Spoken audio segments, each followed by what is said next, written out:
Once upon a time in the small village of Akua, where the mountains stood tall and the trees whispered to the wind, a girl named Akua was born.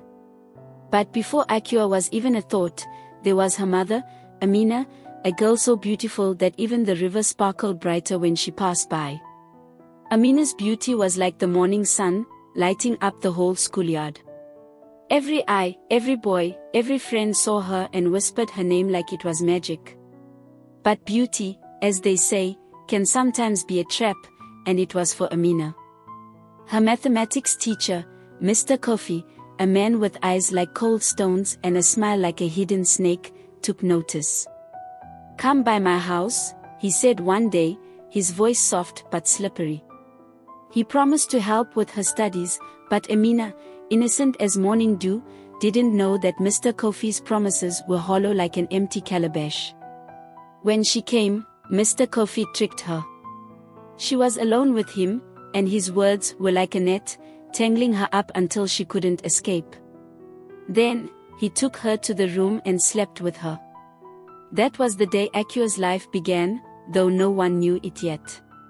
Soon, Amina found out she was carrying a child. She was pregnant. Her parents, proud and strict like tall palm trees, couldn't bear the shame. They had heard of Kofi's ways, always drunk, always stumbling, careless like a broken pot. When they learned of the child, they turned their backs, leaving Amina with nowhere to go but Kofi's home. So, Amina moved in with Kofi, but Kofi, he was no comfort.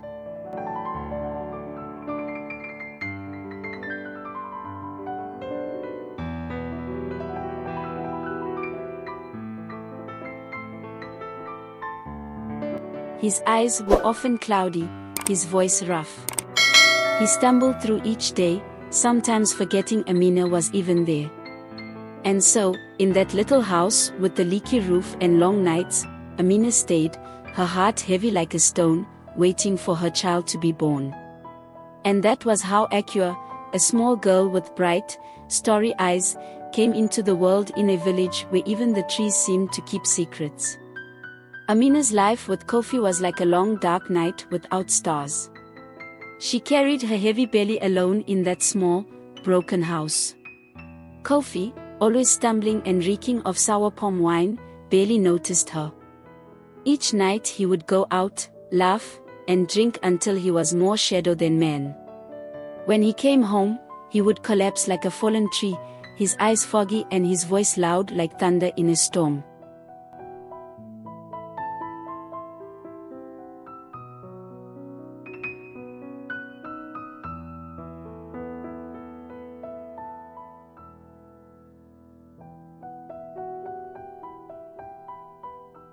Amina sat alone, her hands resting on her belly, whispering soft words to the child inside her. "One day you will see the sun," she'd say, her voice a gentle breeze in the quiet night. She dreamed of a better life for her child, away from Kofi's carelessness, away from the noise and the smells. But dreams are only dreams, and for Amina, each day felt heavier than the last. Then, like a bright morning after a stormy night, Akua was born. Her skin was soft as flower petals, and her eyes sparkled deep and bright, just like her mother's. The people said she was a beauty even as a baby. Amina held Akua close, her heart swelling with love yet mixed with worry. "Kofi," she whispered one night as Akua lay sleeping, "our daughter deserves more. She needs care, warmth, love." But Kofi only grunted, his mind lost in drunken dreams. His care for Akua was as thin as smoke, slipping away before it could settle. Amina knew deep down that this house, with its broken roof and broken promises, was no place for Akua. Her heart ached as she watched her daughter grow, knowing that the love she had couldn't protect her from Kofi's careless ways. She looked at Akua, tiny and innocent, and decided she would find a way. Amina knew she couldn't give Akua the life she deserved in Kofi's house, so one day, with her heart heavy but hopeful, she carried Akua to her grandparents' home. There, Babu welcomed the little girl with open arms. Babu was known throughout the village, tall, wise, and as sturdy as an old tree. His voice was like a deep drumbeat, and the people respected him because he was a man of few words but many lessons. Babu had a secret. When the sun dipped low and the village quieted down, he would take out a small cigarette, roll it carefully, and light it, letting the smoke drift up like whispers to the sky. Akua, small and curious, often peered from the corner of the room, watching as the smoke curled from his mouth and nose. She didn't understand it, but she was fascinated, her young mind wrapping around the mystery of it all. In the village, life moved slowly like the river that curved around the trees. Akua played with the other children, ran through the fields, and helped Babu fetch water from the well. Her eyes sparkled with curiosity, and her laughter was as light as the morning breeze. But Akua's heart was like a sponge, soaking in everything she saw. She loved her grandfather, respected him, and even imitated the way he held his head high. In those quiet moments, watching him puff on his cigarette, a tiny spark of curiosity began to flicker in her heart, though she didn't yet know what it meant. Behind Babu's house, young men would gather every afternoon. They laughed loudly, holding cups that smelled sour. Sitting in a circle, they shared cigarettes, and smoke curled around them like tiny clouds. They laughed, joked, and sometimes argued, their voices bouncing like pebbles on water. Akua, with her curious eyes and quiet steps, would hide behind the bushes to watch. The way they held their cigarettes, blowing smoke from their mouths and noses, reminded her of her father, Kofi, when she was little.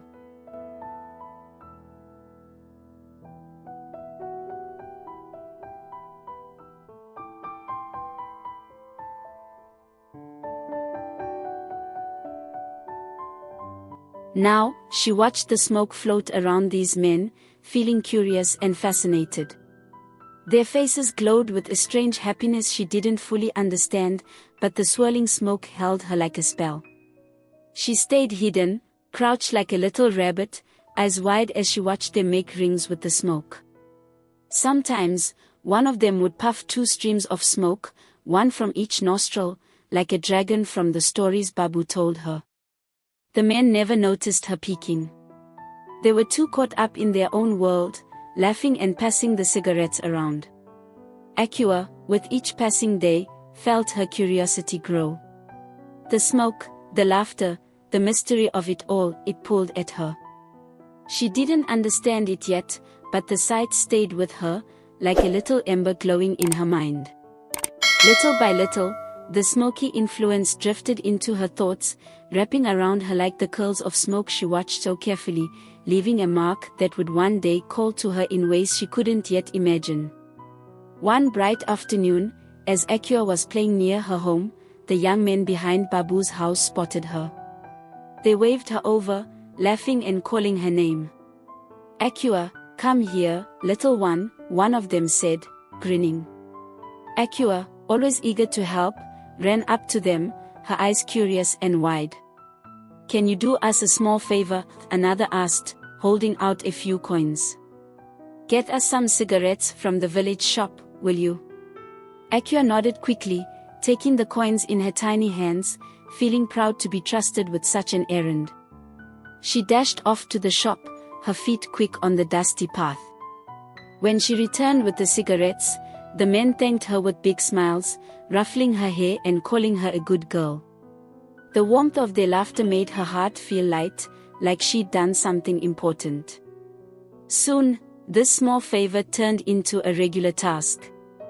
"Ah, Akua," he called, seeing the vibrant scarf around her neck, "you look like a traveler already. When are you going to leave Acre and see the world?" Akua laughed, "Maybe one day, Kojo. But for now, I'm still here." He took a long puff of his cigarette, his eyes narrowing as he looked at her.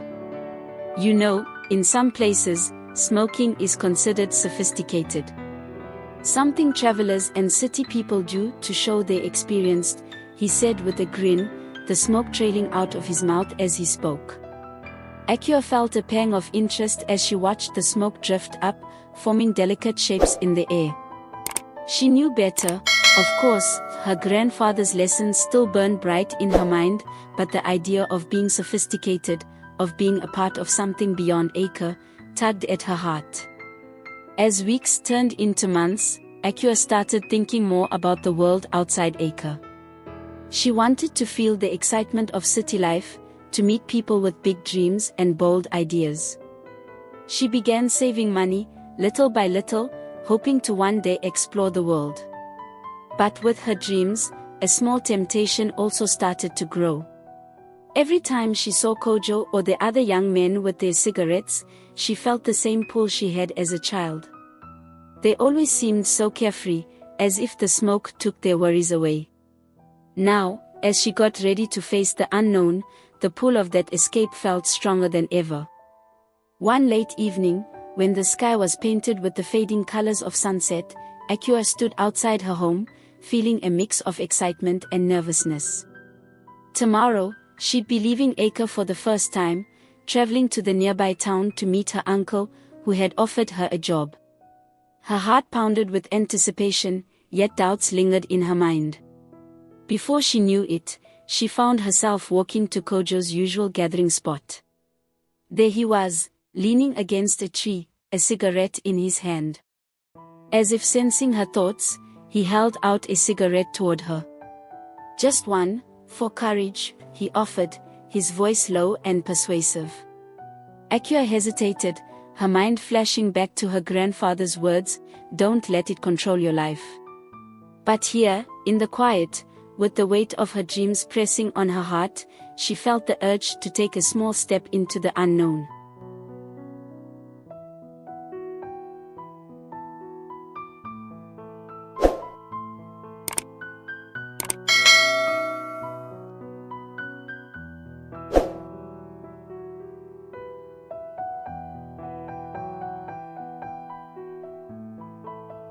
She took the cigarette, holding it between her fingers like she'd seen the others do.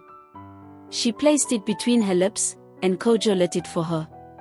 The smoke filled her lungs, harsh and burning, not at all the comforting experience she had imagined.